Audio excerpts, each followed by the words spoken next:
ఇంత పెద్ద దోపిడీయా? ఇదేం దేశభక్తి? అందుకేనా నోట్ల రద్దు? అందుకేనా బలవంతపు ఆన్లైన్ నగదు చెల్లింపులు? ఆన్లైన్ లావాదేవీల కోసం మనం Paytm, debit, credit etcetera card లాంటివి ఉపయోగిస్తే ఆ సంస్థలకు మనము ఛార్జీల రూపంలో చెల్లించే మొత్తం ఎంతో తెలుసా? సుమారు 1,60,800 కోట్ల రూపాయలు.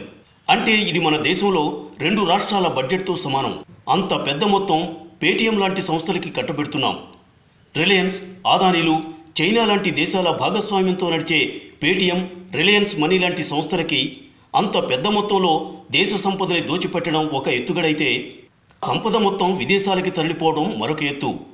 వివరంగా చెప్పాలంటే ప్రపంచంలో మన దేశం రిటైల్ రంగంలో 125 కోట్ల మంది జనాభాతో 2వ అతిపెద్ద రిటైల్ మార్కెట్ కలిగిన దేశం. మన దేశం మొత్తం రిటైల్ మార్కెట్ అంచనాల ప్రకారం సుమారు $600 బిలియన్ వ్యాపారం జరుగుతుంది. అంత పెద్ద మొత్తం నగదు రహిత లావాదేవీల ద్వారా, అంటే పేటీఎం లాంటి వాటి ద్వారా చెల్లించితే ఆ సంస్థలు ఛార్జీల రూపంలో మన దగ్గర నుంచి 1% నుంచి 8% వరకు వసూలు చేస్తాయి. అవి వసూలు చేసే ఛార్జీలు యావరేజ్న, అంటే సుమారుగా 4%గా సరాసరి మనం చెల్లించాలి.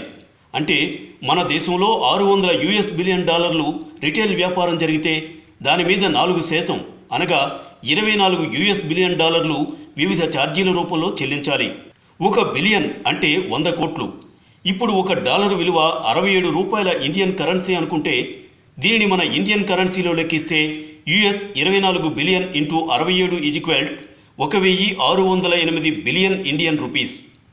అంటే ఇది మన దేశంలో 2 రాష్ట్రాల బడ్జెట్తో సమానం. ఆంధ్రప్రదేశ్ లాంటి కొత్త రాష్ట్రానికి అత్యంత సుందరమైన రాజధానిని కట్టొచ్చు. అంటే మనం పేటీఎం, రిలయన్స్ మనీ లాంటి సంస్థలకి యూజర్ ఛార్జీల రూపంలో చెల్లించే మొత్తం సుమారు 1,60,000 కోట్ల రూపాయలు.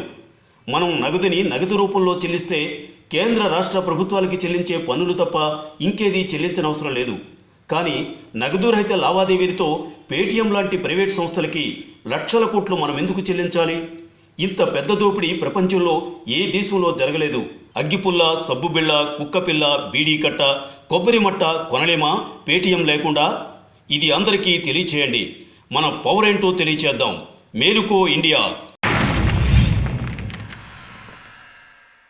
Like and subscribe Eagle Media Works.